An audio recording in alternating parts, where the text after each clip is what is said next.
Hi ಗುರು, ನಮಸ್ಕಾರ. Welcome to my YouTube channel. Mumbai Indians ತಂಡ ಚೆನ್ನೈ ವಿರುದ್ಧ ಹೀನಾಯವಾಗಿ ಸೋಲನ್ನು ಅನುಭವಿಸಿದೆ. ಐಪಿಎಲ್ 2026ರ 44ನೇ ಪಂದ್ಯ ಎಂಎ ಚಿದಂಬರ ಸ್ಟೇಡಿಯಂನಲ್ಲಿ ನಡೆಯಿತು. ಚೆನ್ನೈ ಸೂಪರ್ ಕಿಂಗ್ಸ್ ತಂಡ ಹಾಗೂ ಮುಂಬೈ ಇಂಡಿಯನ್ಸ್ ತಂಡಗಳು ಮುಖಾಮುಖಿ ಆದವು.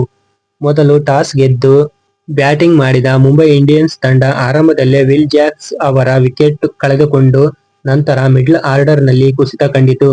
ನಿಗದಿತ 20 ಓವರ್ಗಳಲ್ಲಿ 7 ವಿಕೆಟ್ ಕಳೆದುಕೊಂಡು 159 ರನ್ ಮಾತ್ರ ಕಲೆ ಹಾಕಿತು. ತಂಡದ ಪರ ನಮನ್ ಧೀರ್ 57 ರನ್ ಸಿಡಿಸಿದರು. ಇದರಲ್ಲಿ 4 ಬೌಂಡರಿ ಹಾಗೂ 3 ಸಿಕ್ಸ್ ಕೂಡ ಬಂದಿದೆ.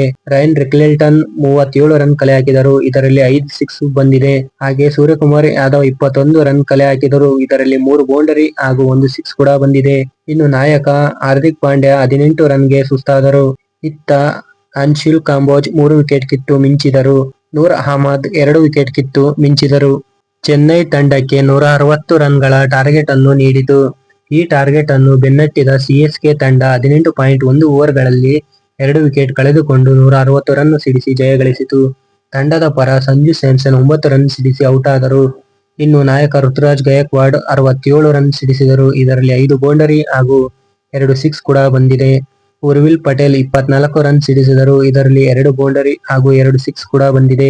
ಇನ್ನು ಕಾರ್ತಿಕ್ ಶರ್ಮಾ 54 ರನ್ ಸಿಡಿಸಿದರು. ಇದರಲ್ಲಿ 4 ಬೌಂಡರಿ ಹಾಗೂ 3 ಸಿಕ್ಸ್ ಕೂಡ ಬಂದಿದೆ. ಕೊನೆಯದಾಗಿ ಚೆನ್ನೈ ಸೂಪರ್ ಕಿಂಗ್ಸ್ ತಂಡ 8 ವಿಕೆಟ್ಗಳಿಂದ ಜಯಗಳಿಸಿತು. ಇದೇ ತರ ಪ್ರತಿಯೊಂದು ಕ್ರಿಕೆಟ್ ಐಪಿಎಲ್ ಅಪ್ಡೇಟ್ ಸ್ಟೋರಿನ ತಿಳಿಸ್ಕೊಡ್ತಾ ಹೋಗ್ತೀನಿ. ವಿಡಿಯೋ ಇಷ್ಟ ಆದರೆ ಲೈಕ್ ಮಾಡಿ. ಇನ್ನು ನಮ್ಮ ಚಾನಲ್ಗೆ ಯಾರು ಸಬ್ಸ್ಕ್ರೈಬ್ ಮಾಡಿಲ್ವೋ ಬೇಗ ಸಬ್ಸ್ಕ್ರೈಬ್ ಮಾಡ್ಕೊಳ್ಳಿ.